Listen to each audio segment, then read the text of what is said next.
পাকস্থলী কৃপালু গুৰুজনাৰ বা সমস্ত মাতৃচৌপাই সমস্ত যুৱক যুৱতী কণ কণ মণিমণিসকল, আমি আজি শ্ৰীমদ ভাগৱত দ্বিতীয় স্কন্ধ ভাগ বাপজনে পৰিচালনা কৰিবলৈ আগবাঢ়িছে, পাঠ কৰিছে, আৰু আমি লগতে দুআষাৰমান ভাগৱতৰ পৰ্যালোচনা কৰিবলৈ আগবাঢ়িছোঁ।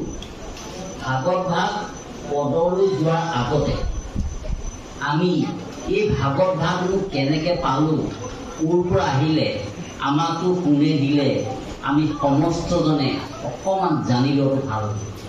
সেয়ে আমি ক'বলৈ বিচাৰিছোঁ, এই ভাগৱত ভাগ প্ৰথমে নাৰায়ণে ব্ৰহ্মাক 4টা শ্লোকত ক'লে, জ্ঞান, বিজ্ঞান, তদম, ৰহস্য। আৰু ব্ৰহ্মাই নাৰদক 8 শ্লোকত ক'লে, জ্ঞান, বিজ্ঞান, তদম, ৰহস্য, গুণ, ক্ৰিয়া, দ্ৰব্য, জাতি। আৰু নাৰদে ব্যাসক 12টা শ্লোকত ক'লে, জ্ঞান, বিজ্ঞান, তদম, ৰহস্য, গুণ, ক্ৰিয়া, দ্ৰব্য, জাতি, মায়া, তৰণ, জীৱ আৰু ঈশ্বৰ। অৰ্থাৎ ঈশ্বৰ জীৱই ভক্তি কৰিলে ঈশ্বৰক দৰ্শন কৰিব পৰা হয়। এই হৈছে ভাগৱত। ভাকাৰং ভাৱকংগ্যং, অৰ্থাৎ ভাবুক কাৰ প্ৰতি, ভগৱন্তৰ প্ৰতি। তেতিয়া কি হ'ব? গ কাৰং জ্ঞানৰ প্ৰবন, তেতিয়া আমাৰ সকলোৰে জ্ঞান উপাৰ্জন হ'ব। যেতিয়া আমাৰ জ্ঞান উপাৰ্জন হ'ব তেতিয়া কি হ'ব? ৱ কাৰং বৈষ্ণৱী জ্ঞানম, তেতিয়া আমি সকলোৰে আমাৰ কি হ'ব? বৈষ্ণৱ জ্ঞান আহিব। যেতিয়া আমাৰ সকলোৰে বৈষ্ণৱ জ্ঞান আহিব তেতিয়া কি হ'ব? ত কাৰং তত্ত্ব দৰ্শন। স্বদহত অমৃতময় কেৱলয়ানন্দৰস আছিল পূৰ্বত বৈকুণ্ঠত, কৃষ্ণৰ কৃপাত পাছে অধেক বয়স গৈলে, পাইলা ব্ৰহ্মা পদ্মকলপত, ব্ৰহ্মাই দিলে নাৰদক কিটো ফল ৰহস্যক, নাৰদে ব্যাসক আনি দিলা, নগৈলে তিলেক ভাগি, ইডালে সিডালে লাগি, উপমুখে ভূমিত কৰিল, উপমুখে ভূমিত কৰিল। চব জানে এই ভাগৱত 12টা অক্ষৰ আছে ইয়াত। এইকেইটা কি হৈছে? নমো ভগৱতে বাসুদেৱায়, 12টা অক্ষৰ। 12টা অক্ষৰ 12টা শ্লোক। এই হৈছে 12 শ্লোকৰ ভাগৱত। এতিয়া ভাগৱত কিয় পঢ়িব লাগে, কিয় শুনিব লাগে? ভাগৱত পঢ়িলে আমাৰ কি হয়?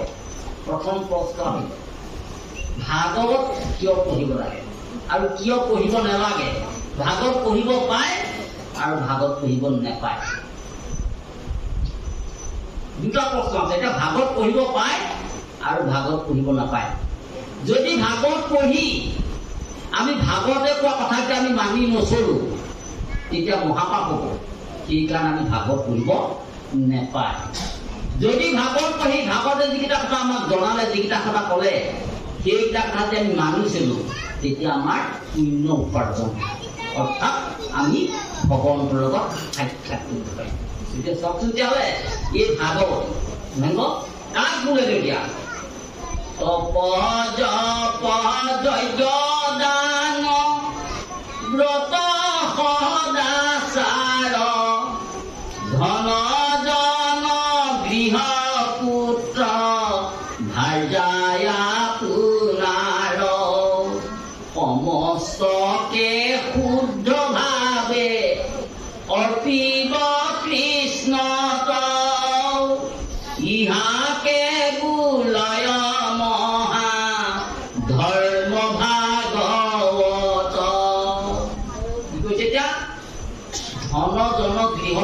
ভাৰ্যা আপোনাৰ সমস্তকে কি কৰিব কৈছে শুদ্ধভাৱে অৰ্পিব কৃষ্ণ তেতিয়াহে ইহাকে বুলয় মহা ধৰ্ম ভাগৱত যেতিয়া ভাগৱত ধৰ্ম আমি সমস্তই মানিছো আমি অকলে মই বুঢ়াজনে বা আইগৰাকীয়ে ভাগৱত ধৰ্ম মানিলে নহব কি কৰিবা আমাৰ ল'ৰা ছোৱালী সমস্তজনে এই যে অৰ্পণ কৰিবলৈ কৈছে গুৰু সেৱা কৰিব পাৰিব লাগিব এতিয়া সেইদিনাখনি এজনে প্ৰশ্ন কৰিছে যে ল'ৰাখিনিক যদি আমি অকল ভাগৱতকে গোৱাই থাকো নামকে গোৱাই থাকো তেতিয়া আমাৰ ল'ৰা ছোৱালীবিলাক শিক্ষাত দীক্ষাত পতন হৈ যাব তেতিয়া মই ক'লো যে ভাগৱত অনবৰত গোৱাই থাকিব নালাগে সদায় নামঘৰলৈ আহিব নালাগে যিদিনা স্কুল বন্ধ কলেজ বন্ধ সেইদিনা পৰা নামঘৰত ভাগৱত কৰিবলৈ আহক কি কৰিব লাগিব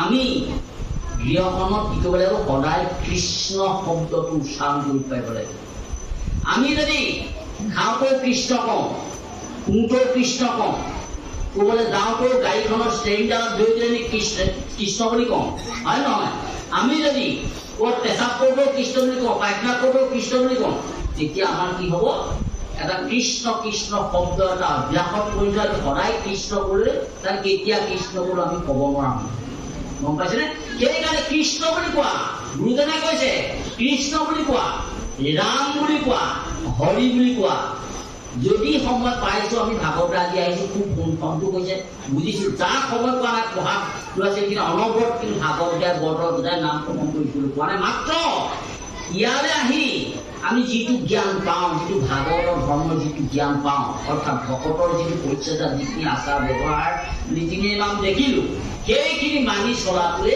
আমাৰ পৰম কৰ্তব্য গম পাইছেনে এতিয়া আমি পদৰ মাজলৈ বিচাৰিছো পদত মহাপুৰুষে কৈছে জয় জয় কৃষ্ণ যাৰ স্মৰণ মংগল জাগ যোগা দিৰু হৰি নাম মহাফল হেনয় পৰমানন্দ মাধৱ কৰ্ণিত উমৰিও নৰ নিৰন্তৰে একচিত কৈছে যে যাগ যজ্ঞ পূজা পাতল এইবিলাকতো একেবাৰে হৰিনামেহে মহাফল দিব পাৰে যাগ যজ্ঞ এইবিলাক মহাফল দিব নোৱাৰে সেইকাৰণে হেন পৰমানন্দ মাধৱ কৰ্ণিত সেইজন পৰমানন্দ মাধৱক নিত মানে সদায় উমৰিও নৰ নিৰন্তৰে একচিত্তে আমি স্মৰণ কৰিব লাগিব অৰ্থাৎ আমি ৰাম বুলি ক'ব লাগিব কৃষ্ণ বুলি ক'ব লাগিব হৰি বুলি ক'ব লাগিব হয় নে বাৰু গতিকে চব উমৰি এক মনে দেই এক চিত্ত মানে এক মনে আমি কৃষ্ণ বুলি ক'লে যে অন্য মনস্ক সময় কামত নাহিব কৃষ্ণ কৃষ্ণহে আৰু বেলেগ একো নাহিব বুজিছেনে কৃষ্ণ কথা অমিতক পিও খাব নানে এই ভাগ কৃষ্ণ কথাটো অমিত বুলি কৈছে অমিত খালে কি হয় অমৰ হয় বুলি কৈছে কৃষ্ণ কথা যদি শুনে অমৰ নিচিনা হয় আমাৰ অৰ্থ অমিত খোৱাৰ নিচিনা হয় গতিকে শৰীৰ যতনৰ বাবে প্ৰাণ থাকে মানে আমাৰ শৰীৰত প্ৰাণ থাকে মানে আমি কৃষ্ণক স্মৰণ কৰিব লাগে কিয় কৰিব লাগে প্ৰভু সমস্ত যুৱক যুৱতীসকল স্পষ্টকৈ গুৰুজনে কৈছে আমিও মনুষ্য দেহাটো পাইছো নহয়নে বাৰু আমি কাৰ কৃপাত পাইছো ঈশ্বৰৰ কৃপা এই মনুষ্যৰ দেহাটো পাই যদি আমি ঈশ্বৰক ভজনা নকৰো তেতিয়া আমাৰ জন্মটো বিফল বুলি কৈছে গুৰুজনে লিখিছে দুৰ্লভ মনুষ্য জন্ম নকৰা বিফল চিন্তা মনে মাধৱৰ চৰণ কমল হৰি শেষ বাৰু আত্মা বান্ধৱ ঈশ্বৰ মায়াময় ইটো পুত্ৰ ভাৰ্য কলে আমি যদি মনুষ্য শৰীৰটো পাই ঈশ্বৰক যদি নবলো তেতিয়া আকৌ কৈছে অৱশ্যে হৈবগৈ সিটো তৃণ তুলু ইলা আমি শান্তি পাম তৃণ হলে কি হব ছাগলী কান্দি উঘালি খাব গৰুৰ উঘালি খাব গৰু হ'লে লতাবিলাক পৰা মানুহো কাটে, গৰুও খায়, ছাগলীও খায়, তেনে খাব, হয় নহয়? আৰু শিল হ'লে কি হ'ব লাগিব? আজিকালি ঘৰ বনাওঁতে জানো ঘূৰি পোৱা নাই শিলবিলাক? তেনেকে আমাকো শিলৰ নিচিনাকে ভাঙি পেলাব। হেন জানি আমি কি কৰিব লাগিব? ঈশ্বৰৰ চিন্তা কৰিব লাগিব। যেতিয়ালৈকে আমাৰ ঈশ্বৰৰ ওচৰত আশ্ৰয় লোৱা নহয়, তেতিয়ালৈকে আমাৰ জীৱনটো সাৰ্থক। অৰ্থাৎ শৰণ ঘটিব লাগিব। শৰণ শব্দৰ অৰ্থ হৈছে আশ্ৰয়। ক'ত আশ্ৰয় ল'ব লাগিব? ভগৱন্তৰ ওচৰত। কেনেকে ল'ব লাগিব? কায় বাক্য মনে, হয় নহয়? শৰণ যেতিয়া আমাৰ নহয়, তেতিয়া আমাৰ কি হ'ব? জীৱনটো অসাৰ্থক।